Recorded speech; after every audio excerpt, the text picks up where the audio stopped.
हरे कृष्णा। श्री मोक्षदा एकादशी माघशी शुक्ल पक्ष में आने वाली श्री ब्रह्मांड पुराण की कथा। धर्मराज युधिष्ठिर ने भगवान कृष्ण से पूछा, हे केशव, हे जगतपति, आप सबको सुख देने वाले, सबके हितैषी, तीनों लोकों के स्वामी हैं। मैं आपको बारंबार नमस्कार करता हूँ। कृपा कर मेरे लिए माघशी शुक्ल पक्ष की एकादशी का नाम तथा उसके मातम पूजन विधि सुविस्तार वर्ण कीजिए, आपकी अति कृपा होगी। भगवान श्री कृष्ण बोले, हे युधिष्ठिर, आपका ये प्रश्न अति उत्तम किया। मैं आपसे अनेक पापों को नाश करने वाली माघशी शुक्ल पक्ष की एकादशी का व्रत का वर्णन करता हूँ। यह सबका कल्याण करने वाली इस एकादशी को मोक्षदा एकादशी कहते। इस व्रत के प्रभाव से माता, पिता, पुत्र आदि अधोगति में भी हो तो उनको भी स्वर्ग की प्राप्ति होती है। इसके प्रभाव से पुण्य फल के समस्त पाप नष्ट हो जाते हैं।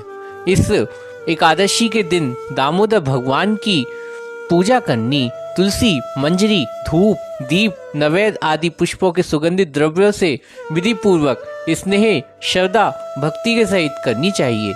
इसके संबंध में एक पुरातन कथा सुनाता हूँ। हे युधिष्ठिर, वैशानक नाम की एक राजा प्राचीन चंपक नगर में राज्य किया करता था। एक दिन राजा ने रात्रि में स्वप्न में अपने पिता को नरक में पड़ा हुआ देखा। यह स्वप्न देख राजा को बड़ा ही आश्चर्य हुआ।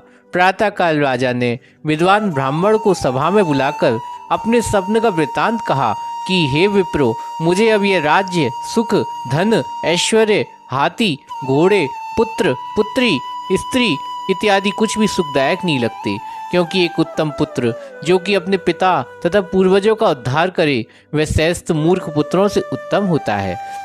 जिस प्रकार एक चंद्रमा सारे संसार को प्रकाशित करता, हे द्विजवरों, उस पुत्र का जीना व्यर्थ जो अपने पिता का भी उद्धार ना कर सके। आप लोग विद्वान, सब धर्म के ज्ञाता, अतः कोई तप, दान, व्रत आदि को बताए जिसके द्वारा मैं अपने पिता की मुक्ति करा सकूं।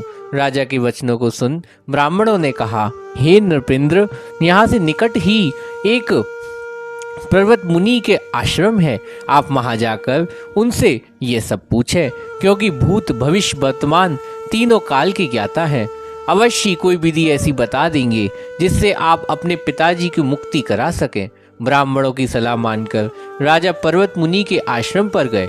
वहां चारों वेदों के ज्ञाता पर्वत मुनि को देख राजा ने साष्टांग प्रणाम किया। मुनि ने राजा को आसन देकर बिठाया। राजा ने विनय पूर्वक कहा, हे ऋषिराज, आपकी कृपा से मेरे राज्य में सब कुशलता है, किंतु आज मेरे सामने एक विघ्न उपस्थित हो आ गया, जिसके कारण मेरा चित्त अशांति को प्राप्त हो रहा। हे मुनिदेव, आप कृपा कर मेरे संशय का निवारण कीजिए। राजा की वचन सुन पर्वत मुनि एक मुहूर्त के लिए नेत्र मूंद के उस समय पश्चात पर्वत मुनि ने कहा, हे राजन, हमने योग बल द्वारा आपके पिता के कृत्य को वृतांत जान लिया। उन्होंने पूजन में अपनी एक स्त्री को उसकी सौत के कहने पर ऋतु अभिलाषी स्त्री को मांगने पर भी ऋतु दान नहीं दिया था। उसी पाप के कारण तुम्हारे पिता को नरक में निवास करना पड़ा है। मुनि की बात सुनकर राजा ने कहा, हे महिषी, मेरे पिताजी की मुक्ति का कोई उपाय बताइए।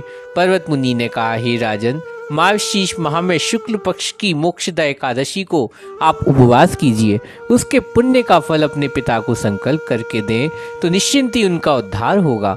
मुनि की बात यथार्थ मान राजा ने अपने घर आकर कुटुंब सहित मोक्षदा एकादशी का विधिवत नियम धारण कर उपवास किया, जिसके पुण्य को अपने पिता के लिए संकल्प करके छोड़ दिया, जिसके प्रभाव से राजा के पिता को मुक्ति प्राप्त हुई।